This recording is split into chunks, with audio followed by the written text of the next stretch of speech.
Hello viewers, logics and accounts में स्वागत है आपका। हमने अपने प्रीवियस वीडियो में बैलेंस शीट बनाई थी।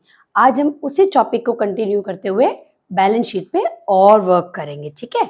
तो क्वेश्चन करने से पहले मैं आपको बता दूं, क्वेश्चन आपके पास डिस्क्रिप्शन में लिंक है। क्वेश्चन पहले वहां से एक बार देख लीजिएगा, पढ़ लीजिएगा, उसके बाद हम डिस्कस करेंगे। उसके बाद जो है क्वेश्चन को देखना शुरू करिए, ठीक है।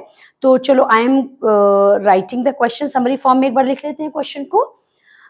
Question says Raghuram Limited Company has an authorized capital of 1 lakh shares of rupees 10 each as per the capital clause of Memorandum of Association। जैसे कि हमने कहा था कि authorized capital Memorandum of Association में लिखी होती है, तो ये Memorandum of Association में लिखी हुई है। कितनी कैपिटल लिखी हुई है? 1 लाख ऑथोराइज कैपिटल है। ये भी हम समरी फॉर्म में लिख रहे हैं, अभी हम इसको बैलेंस शीट में पुट करेंगे, ठीक है। 1 लाख शेयर्स हैं, 10 रुपए का एक शेयर है, ये कंपनी की ऑथोराइज्ड कैपिटल है, ठीक है। फिर the company issued 5000 shares to the promoters. इस 1 लाख को कंपनी ऑब्वियसली एक साथ तो नहीं करेगी, धीरे धीरे करेगी। तो 5000 शेयर्स तो कंपनी ने दे दिए प्रमोटर्स को। प्रमोटर्स कौन होते हैं? प्रमोटर्स वही लोग जिन्होंने कंपनी को प्रमोट करा है, ठीक है। प्रमोशन एक फर्स्ट स्टेप होता है, आपको पता होगा। कंपनी जब स्टार्ट होती है तो प्रमोटर्स को प्रमोट करने के बदले में कंपनी ने उनको 5000 शेयर्स दे दिए। ये कंपनी ने एक तो 5000 शेयर्स इश्यू करे प्रमोटर्स को, ठीक है, okay, in consideration for their services. The company further issued, और इशू करे कितने? 10,000 shares to the vendors for purchase of machinery costing rupees 1,20,000। Company ने मशीनरी खरीदी थी, मशीनरी खरीदी थी, तो मशीनरी खरीदी थी 1,20,000 की, बदले में 10,000 शेयर्स दे दिए, ठीक है। अभी हम फिलहाल ये नहीं देख रहे हैं कि कम पैसे दिए, ज्यादा पैसे दिए, वो उन एंट्रीज में होता है। हम फिलहाल ये जानते हैं कि 5,000 शेयर्स तो कंपनी ने प्रमोटर्स को दे दिए और 10,000 शेयर्स कंपनी ने वेंडर को दे दिए, जिनसे कंपनी ने मशीनरी परचेज करी थी। मशीनरी 1,20,000 की थी, लेकिन कंपनी ने शेयर्स तो 10,000 दिए ना। तो बैलेंस शीट में तो हमें यही देखना होता है भी शेयर्स कितने दिए, ठीक है। अच्छा, ओके। इन एडिशन, इसके अलावा 20,000 shares were offered issue to the public. 20,000 shares लोगों को, पब्लिक को इशू करें, ठीक है। 20,000 शेयर्स लोगों को इशू करे to the public and the amount was payable as on application ₹3। 10 रुपए का शेयर है ना, तो कंपनी ने क्या किया? 3 रुपए मांगे एप्लीकेशन पे, 4 ऑन अलॉटमेंट, 4 मांगे अलॉटमेंट पे, ठीक है, 4 मांगे, and the balance with the final call. तो 3 और 4 7 हो गए, 7 और 3 रुपए की फाइनल कॉल हो गई, ठीक है।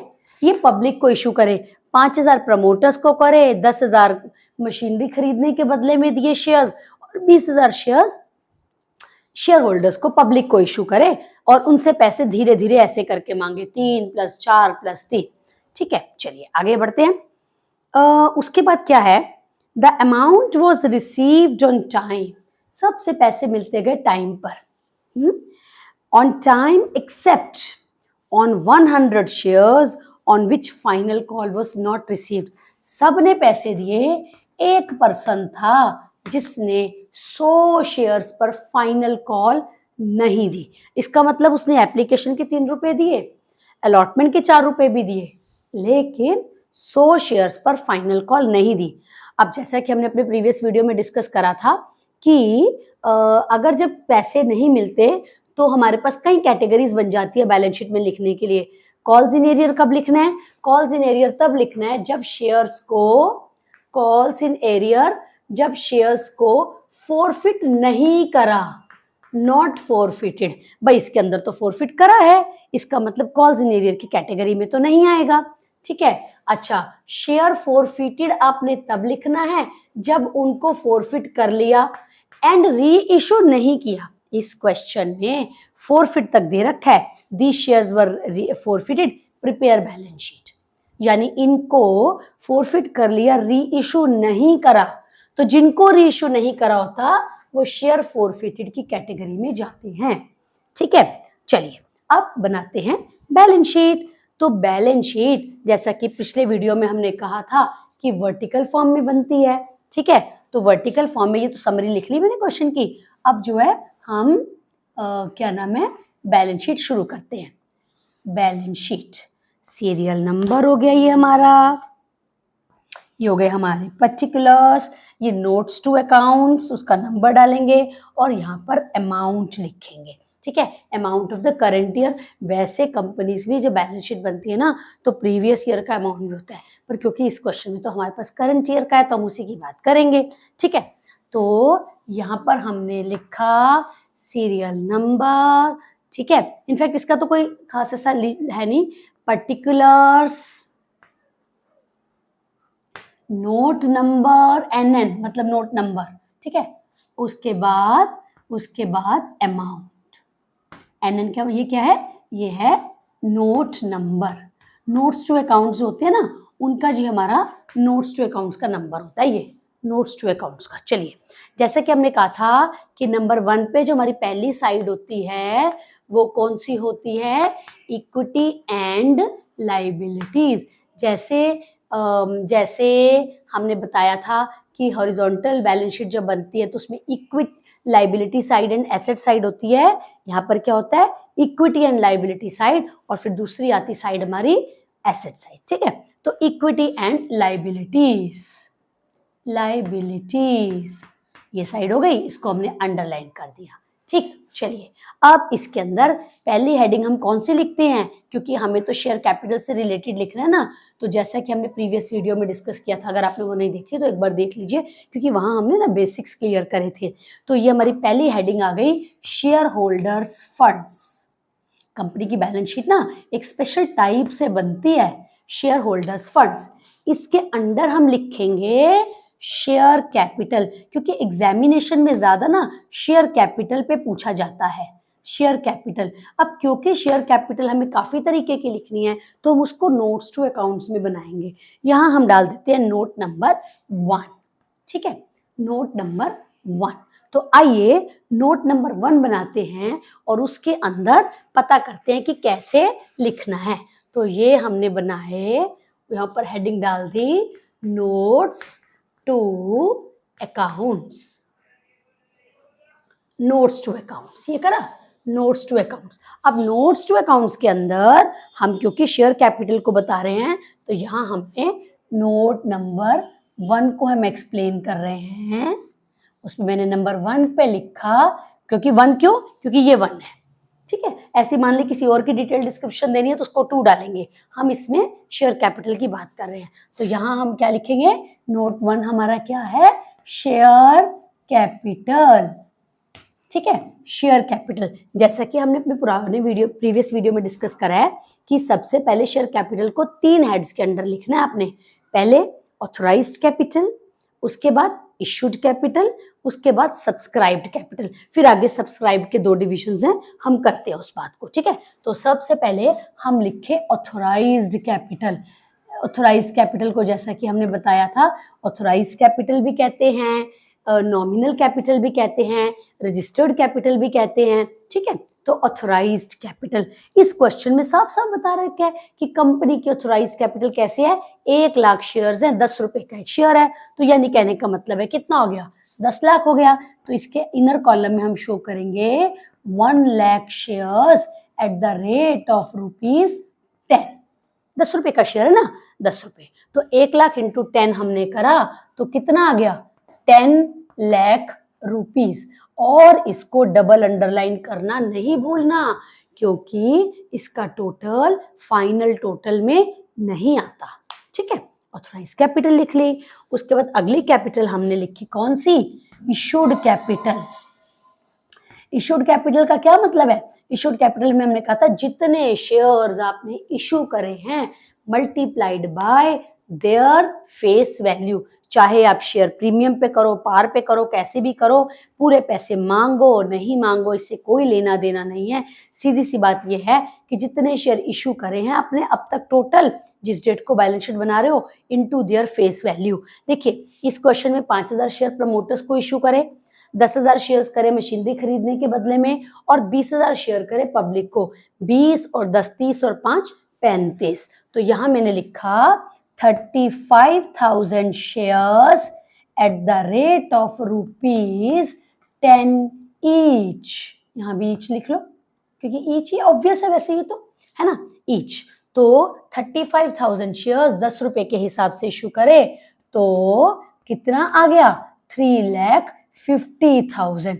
इसको भी हमने डबल अंडरलाइन कर लिया ये कह के कि भाई इसको भी हमें आगे यूज नहीं करना, इसका टोटल भी ग्रैंड टोटल में नहीं आएगा। ठीक है, अब तीसरी इंपॉर्टेंट कैपिटल कौन सी आ गई, सब्सक्राइब्ड कैपिटल, जिसको कि हम दो हिस्सों में फिर डिवाइड करते हैं।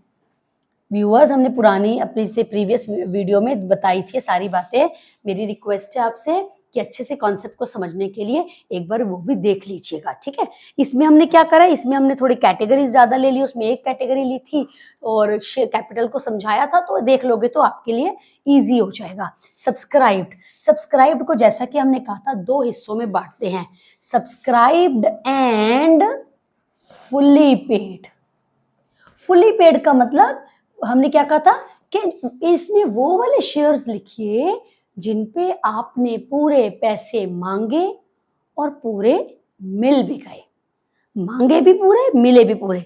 देखिए 5,000 शेयर्स जो प्रमोटर्स को दिए, 10 का पूरा फुल्ली पेड करा है, फुल्ली पेड मतलब पूरे 10 के हिसाब से कर दिया। आप ये नहीं कह रहे हो कि जी हम आपसे फाइनल कॉल बाद में ले लेंगे, तो ये तो फुल्ली पेड है। मशीनरी के बदले में जो आपने 10,000 शेयर्स इशू करे हैं, 10,000 शेयर इशू करे, ये भी फुल्ली पेड है, आप उनसे कोई पैसा बाद में नहीं लोगे, ये भी फुल्ली पेड है, ये भी इस कैटेगरी में आते आ जाएगा। आगे बढ़े, ये 20,000 शेयर जो पब्लिक को इशू करे हैं, सब पे फाइनल कॉल मांग तो ली है। अगर आपको याद हो जो हमने अपना प्रीवियस वीडियो बनाया था उसमें हमने क्या कहा था, फाइनल कॉल नहीं मांगी थी, है ना, तो नहीं मांगी थी तो हमने उसको फुली पेड की कैटेगरी में नहीं लिखा था क्योंकि पैसे पूरे मांगे नहीं थे। इसमें इस पे पैसे पूरे मांग लिए, इस पे भी पूरे मांग लिए, मांग तो ये 20,000 पर भी पूरे लिए, मांग तो ये 20,000 पर भी पूरे लिए। अब चेक करो कि क्या सबने दे दिए, क्या सबने दे दिए। देखो भाई क्वेश्चन कहता है सबने दिए थे 20,000 में से, एक शेयर होल्डर था जिसके पास 100 शेयर थे, उसने फाइनल कॉल नहीं दी। इसका मतलब ये है 19,900 शेयर्स पे तो पूरे पैसे मिले ना, पूरे मांगे भी और पूरे मिले भी। तो यहाँ पर कितना आ जाएगा, 5 ये 10 ये और 19,900 ये, है ना। इसका मतलब ये है, ये हो गया टोटल मिला के 34,900 shares at the rate of ₹10 each. सबसे 10 मांगे, सबसे 10 मिल गए, केवल एक पर्सन से नहीं मिले, केवल एक शेयर होल्डर से नहीं मिले, बाकियों से तो मिले हैं ना। तो 34,900 को 10 से आपने मल्टीप्लाई करा तो कितना आ गया, 3,49,000। इसको डबल अंडरलाइन नहीं करना, सब्सक्राइब कैपिटल लिखनी है, ये ग्रैंड टोटल का हिस्सा बनेगा, देयरफॉर इसको तो लिखेंगे आप। ठीक है, तो 3,49,000, ये बात समझ आ गई ना आपको। 5 ये पूरे 10 ये पूरे और 20,000 पूरे लिख रहे थे, लेकिन एक पर्सन ने पैसे नहीं दिए, तो नहीं दिए तो इसका मतलब ये शेयर तो हमारे पास पड़े रह गए, तो इस पर तो पूरे पैसे नहीं मिले, तो ये तो नहीं लिखा जाएगा। बाकी सबके मिल गए तो हमने लिख दिया। प्रीवियस वीडियो में जो हमने क्वेश्चन लिया था उसमें फाइनल कॉल नहीं मांगी थी, तो मांगी पूरी नहीं तो मिले कहेंगे पूरे कैसे, इसलिए उस क्वेश्चन में हमने नॉट फुली पेड की कैटेगरी में लिखा था, यहां हम फुली पेड की कैटेगरी में लिख रहे हैं। ठीक है, चलिए अब आगे चलते हैं। Subscribed but not fully paid, subscribed but not fully paid कि पूरे पैसे नहीं मिले। देखो मांगे हमने सबसे, एक बाकी सबसे मिले भी हैं, एक से नहीं मिले। अब हमें यहां पर सोचना पड़ता है कि जब नहीं मिले तो क्या उन शेयर्स को आपने फोरफिट करा या नहीं करा। ठीक है, अगर नहीं करा होता तो कॉल्स इन एरियर वाली कैटेगरी में लिखते, जैसा कि हमने अपने प्रीवियस वीडियो में करा था। वहां हमने था ना कि कुछ एक पर्सन था जिसने पैसे नहीं दिए, तो हमने कॉल्स इन एरियर करके माइनस कर दिया। तो कॉल्स इन एरियर कब यूज करना है, जब फोरफिट नहीं करा।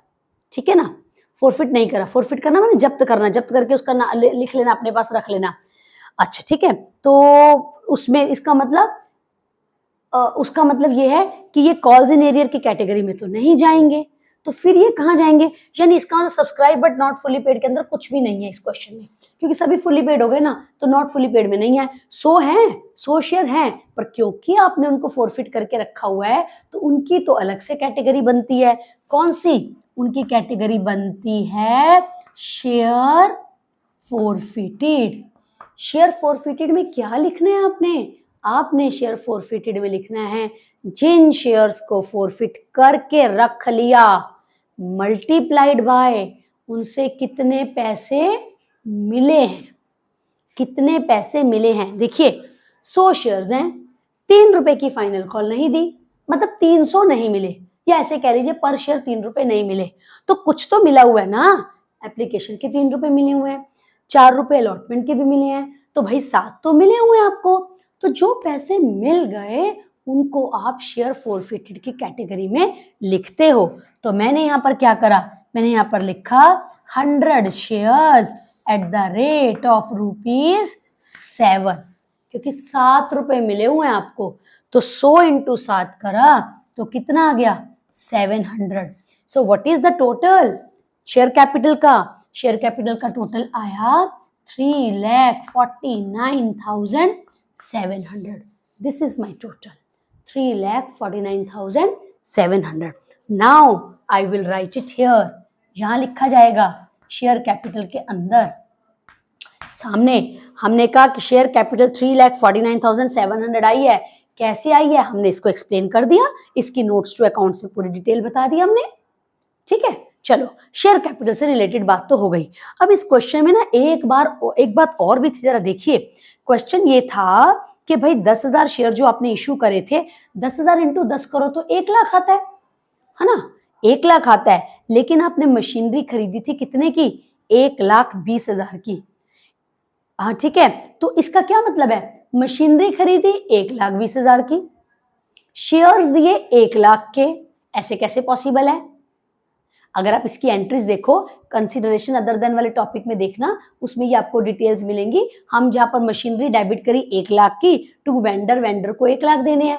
फिर जब अगली एंट्री करी वेंडर डेबिट 1 लाख, ठीक है, टू शेयर कैपिटल के अंदर, sorry vendor debit 1,20,000, to share capital हुई 1 लाख रुपए की, तो डेबिट और क्रेडिट तो इक्वल नहीं हुए। तो जब वो इक्वल नहीं हुए तो इसका क्या मतलब है? इसका मतलब है कि हमने ये शेयर 20,000 रुपए के प्रीमियम पर इशू करे हैं। ठीक है, तो प्रीमियम कहां पर आता है? प्रीमियम आता है, जैसे ये फर्स्ट कैटेगरी थी ना शेयर कैपिटल, ऐसे ही शेयर होल्डर्स फंड्स के अंदर एक बहुत इंपॉर्टेंट दूसरी कैटेगरी होती है, कौन सी? रिजर्व्स एंड सरप्लस की। ठीक है, रिजर्व्स एंड सरप्लस के अंदर आप लिखोगे सिक्योरिटीज प्रीमियम, यानी कि जो प्रीमियम पर इशू करे, कितने इशू करे हमने? 20,000 रुपए के प्रीमियम पे इशू करे। आप समझ गए ना कैसे?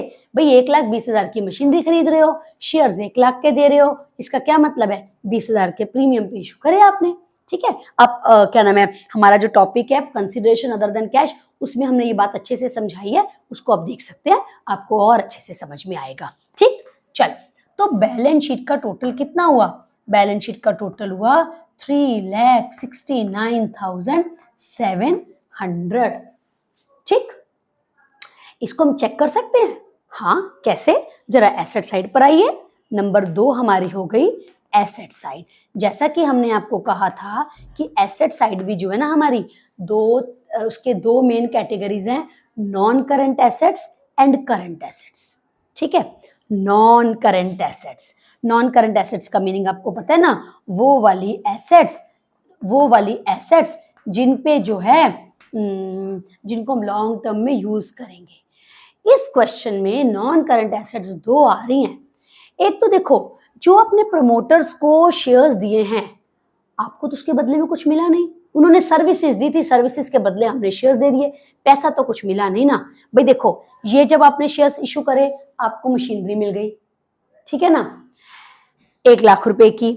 जब आपने ये वाले शेयर्स इशू करे तो आपको पैसा मिल गया, लेकिन इसके बदले में तो कुछ नहीं मिला।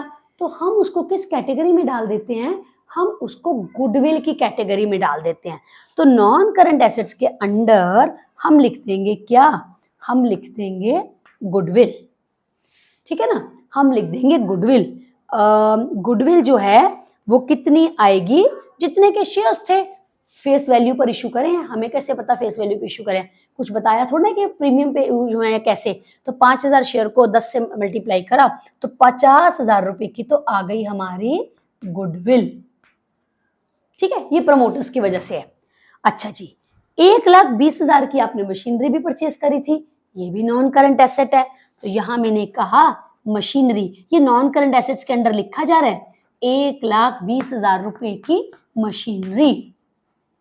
ठीक है, अच्छा तो ये इशू करे, मशीनरी मिल गई, ये इशू करा, हमने कहा जी गुडविल खरीद ली। अब इसके बदले में क्या करा, इसके बदले में तो पैसा आया, बैंक में पैसा बढ़ा। तो जो बैंक में पैसा बढ़ता है वो किसके अंडर आता है, वो आता है करंट एसेट्स के अंडर। हम बैलेंस शीट की अलग से एक पूरी डिटेल में वीडियो समझाएंगे जिसके अंदर हम सारे हेड्स एंड सब हेड्स को समझाएंगे। अभी हम जो इस क्वेश्चन से रेलेवेंट है ना उन बातों को देख रहे हैं। जैसे नॉन करंट एसेट्स थी, ऐसी हमारी हेडिंग वो दूसरी होती है करंट एसेट्स। करंट एसेट्स में जो पैसा बैंक में आया है, देखिए अगर हम इस बात को समझें तो 20,000 शेयर्स पर सब ने 10 रुपए के हिसाब से आपको दिया। तो 20,000 शेयर्स पर अगर सब ने आपको 10,000 रुपए दिया तो हिसाब से आपको मिल जाने चाहिए 2 लाख रुपए। अगर सब देते, एक पर्सन ने नहीं दिया ना, एक पर्सन ने 100 शेयर्स पे 3 रुपए के हिसाब से आपको नहीं दिया, माने 300 रुपए नहीं मिले। 2 लाख मिल जाते अगर सब देते, एक ने नहीं दिया, उसका माइनस कर लीजिए। इसका मतलब आपको कितने मिले, यहाँ पर करंट एसेट के अंडर लिख दीजिए कैश एट बैंक। वैसे व्यूअर्स ये ना क्या नाम है, ये कैश एंड कैश इक्विवेलेंट्स की हेडिंग में आता है, पर अभी हम क्योंकि फोकस कर रहे हैं उन बातों को समझने के लिए कि शेयर के रिटर्न में क्या मिला, तो हम कैश एट बैंक लिख रहे हैं, माने हमारा पैसा बैंक में बढ़ गया। तो कितना, 1,97,700। आप समझिए ना कैसे, 99 भाई 2 लाख रुपए मिलने थे, 20,000 शेयर पे 10 रुपए के हिसाब से 2 लाख मिल जाते। एक पर्सन ने 100 शेयर पे 3 रुपए नहीं दिए तो 300 नहीं मिले, बाकी तो मिले। तो 1,99,700। वैसे हम चाहें तो हम कैश बुक बनाकर इसको क्रॉस चेक भी करते हैं। ठीक है, अब जरा देखें कि क्या हमारा टोटल अब मैच करता है। अगर हमने कोई गलती नहीं करी होगी तो मैच करेगा, चेक करें। देखिए 007 ये हो गया हमारा 9, उसके बाद 9 2 11, 11 और 5 16, 3,69,700। ये वही टोटल आ गया जो लायबिलिटी साइड का था। ठीक है ना, जो लायबिलिटी साइड का था। तो यानी व्यूअर्स हमने इस पूरे कॉन्सेप्ट में क्या समझा, पुराने जो हमने इससे प्रीवियस वीडियो डाली उसके अंदर कॉल्स इन एरियर को समझाने की कोशिश करी, साथ में हर तरीके के कैपिटल को डिटेल में समझाया। इस क्वेश्चन में हमने ये समझाने की कोशिश करी कि एक तो शेयर फोरफिटेड की कैटेगरी क्या होती है, फिर अगर अलग अलग तरीके से शेयर्स इशू करे जाएं तो उनका क्या करना है। हमने इस क्वेश्चन में जो प्रमोटर्स हैं हमने उनको ना गुडविल की में डाला है। हम कभी कभी जो होते हैं शेयर इशू एक्सपेंसेस का हिस्सा भी मानते हैं या इस तरीके के फ्लोटेशन उसमें मान लेते हैं, बट इसमें गुडविल को मानना ज्यादा ठीक रहा। तो हमने वो वाले लिए जो प्रमोटर्स को शेयर इशू करे, वो लिए जो मशीनरी में करे, और वो भी लिए जो हमने पब्लिक को इशू करे, और साथ में उन शेयर्स को फोरफिट भी करा तो शेयर फोरफिटेड की कैटेगरी में डाल दिया। तो मेरा ख्याल है ये बेसिक बातें आपको समझ में आई होंगी। सबसे पहले क्वेश्चन को अच्छे से पढ़िए, फिर उसके बाद हमारी वीडियो देखिए। करते करते आप ये कर सकते हैं, जब क्वेश्चन आपके सामने आता है तो उसको समरी फॉर्म में अपनी नोटबुक में लिख लीजिए। ठीक है, and then you see the video, आपको समझना आसान हो जाएगा। उसके बाद मेरी सजेशन ये भी है, पूरा वीडियो देखने के बाद एक बार दोबारा से ना पूरे क्वेश्चन को सॉल्व किया कीजिए अपने आप, और फिर जब वीडियो के एंड में जो फाइनल सोल्यूशन आपके सामने होता है उससे क्रॉस चेक करिए, इससे आपकी अंडरस्टैंडिंग बेटर हो जाएगी। ठीक है व्यूअर्स, तो मेरा ख्याल है आई एम श्योर ये समझ आया होगा। हम अपने नेक्स्ट वीडियो में और कॉन्सेप्ट्स को लेकर आएंगे। हमारे चैनल को लाइक करते रहिए, सब्सक्राइब करते रहिए, ताकि हमें भी प्रोत्साहन मिले एंड हम भी ज़्यादा से ज़्यादा वीडियोस आपके लिए डालें और आपकी कॉन्सेप्ट को क्लियर कर पाएं। ठीक है, सो नेक्स्ट वीडियो का वेट कीजिए। Till then, goodbye all of you.